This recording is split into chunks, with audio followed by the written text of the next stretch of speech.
falando sobre crítica óssea, gengival, periimplantar e junto com o implante. Como é que a condição óssea, gengival e protésica, ela influencia hoje nas superfícies dos implantes? A gente tem uma série de conceitos aqui que eu não vou entrar, mas aí eu falo com eles assim, volta para o básico. Pensa no básico. E o que é básico? Hoje, para eu integrar um implante, eu preciso cicatrizar. E o que é cicatrizar? Cicatrizar é inflamar. Tá aí um outro que eu respeito demais. Grande figura. Grande figura. Uma sumidade. Eu acho que todo mundo tinha que tirar um tempo para poder ler esse livro dele, Inflamação e Reparo. E ele descreve brevemente, numa frase, ele descreve cicatrização, ou seja, a inflamação é um processo pelo qual se formam sinais, marcas ou cicatrizes. Pode ocorrer no reparo ou na regeneração. Qual que é a palavra que a gente escuta hoje em odontologia? Regeneração. Aí eu fiquei pensando, por quê? O que é reparo?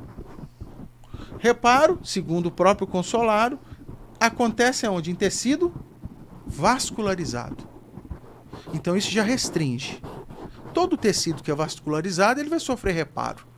E eu estava falando isso para um grupo de dentistas e de cirurgiões que já tem muito tempo de mercado. Mas eles estão fotografando o meu slide. Eu falei, gente, está no livro aqui e aqui. Tecido vascularizado só existe um. Tecido conjuntivo. Quem? Fibra, ósseo, cartilagem. Esses tecidos aí, quando eles vão ser reconstruídos ou eles são lesados, eles vão passar por uma granulação. Que é aquela briga antiga nossa, né? Isso aqui é um cisto? É um granuloma. É um cisto? É um granuloma. E aí cada um só podia dar essa definição na parte histológica, mas hoje a gente ainda tem competência. Hoje tem tomografia 3D, que eu consigo ter uma noção se aquilo é um processo inflamatório cicatricial, um reparo agudo ou crônico. Se é um granuloma ou não. Mas o que a gente tem que entender disso?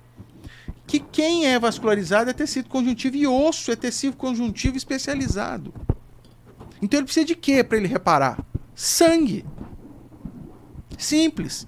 Só que qual a palavra que a gente escuta na odontologia? Regeneração. Tudo bem. Regeneração, segundo o Consolaro no livro, é um processo que ocorre nos demais tecidos do quê?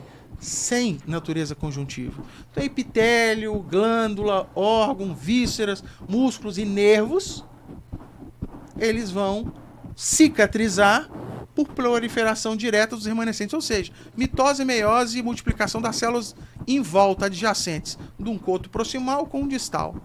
Né? A gente gosta muito de falar de nervo. Um nervo, quando ele é cortado, ele não precisa de sangue para cicatrizar. Ele precisa que ele tenha direção. Então, o que eu posso fazer para dar direção por esse nervo? Eu posso criar um conduto para ele, um tubo de silicone que as células vão multiplicando dentro até encontrar o outro coto. Eu posso fazer uma rafia, né? uma neurorrafia, que é um ponto ligando os dois cotos. Mas eu não preciso de sangue. Então, por que a gente escuta na odontologia regeneração óssea guiada?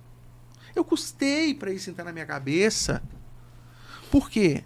Porque a palavra regeneração, ela admite, no inglês, em outras línguas, ela admite também a exclusão de células. Então, hoje, para você ter uma regeneração óssea guiada, você tem que excluir algumas células.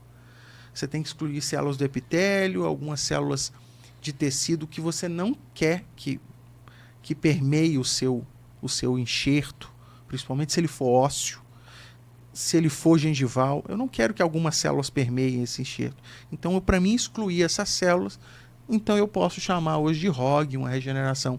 Mas você vê que são conceitos completamente diferentes, porque o osso pós-implantado, ele vai regenerar? Não, ele vai reparar. E é um conceito básico.